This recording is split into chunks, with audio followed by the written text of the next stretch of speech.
I recently purchased this Ruger Mark IV standard model to use in some two-gun rimfire competitions, and really looking forward to competing with this gun. I was at the range the other day and happened to look down on the ground. I'd been there an hour or two. Looked down on the ground and this caught my eye. It's gleaming in the sun among the sea of brass cartridges that were out there. I saw this shiny object here and picked it up, and I was very happy that I did, because when I flipped it over I noticed it was a Ruger emblem. And so I looked on my pistol. I happened to be holding it in my hand. I was about to fire, and I noticed it was exactly like this one. So I flipped the gun around and looked on this side and noticed, hey, that might be the one that used to be right here. And I didn't notice it fell out, but so lucky that I first of all noticed it on the ground and realized that it came out of my gun. And so I've got the opportunity to install it back in there. I don't really know why it came out. I've had a lot of other Rugers, but I've never had anything like that happen. I've never had anything fall off of them like that before. But I've never had a Mark IV, so this is new for me. And hopefully it's not something they all do. But so I took the grip off here, so 3/32 hex key takes it off. And it goes right in this well right here.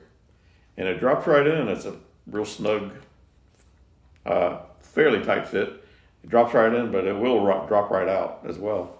And it looks like the design is made like a rivet. And evidently there's a tool that they had when they installed it that's supposed to swell this backside of the emblem up and retain it like a rivet. But it didn't work out for them. And I'm gonna degrease these parts and abrade them lightly with some fine sandpaper, mix up some high-strength epoxy and glue them in, making sure that I've got the orientation of the eagle along the grip line.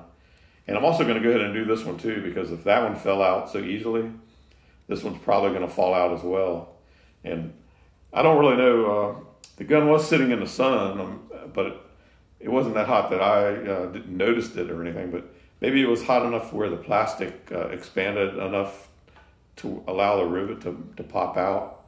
I mean, it wasn't that hot, 90 some degrees, but so if you've got a Ruger Mark IV, you might want to pay attention to your grip emblems and go ahead and do some preventative or preemptive measures to retain them, because what they've done with the little rivet design is not gonna work, I don't believe. And I really like the gun. It cycles flawlessly and fires flawlessly, and I'm looking forward to competing with it.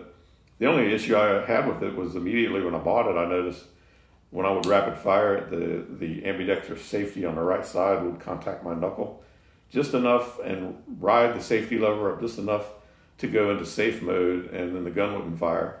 And if that happened in a competition, you'd definitely lose. So, but Ruger provided an elimination kit, so I put that in luckily, and haven't had any trouble with it. Really good gun, and I like the minimalist sight on it. You really not really use a sight that much when you're shooting in that kind of manner. And the trigger is not nearly as good as my Ruger Mark IIs, but for this kind of competition, I really don't think I need a precision target trigger. And if I find that I do, I can always put one in or just use my Ruger Mark IIs for that. So just wanted to share that tip with you on the Mark IVs.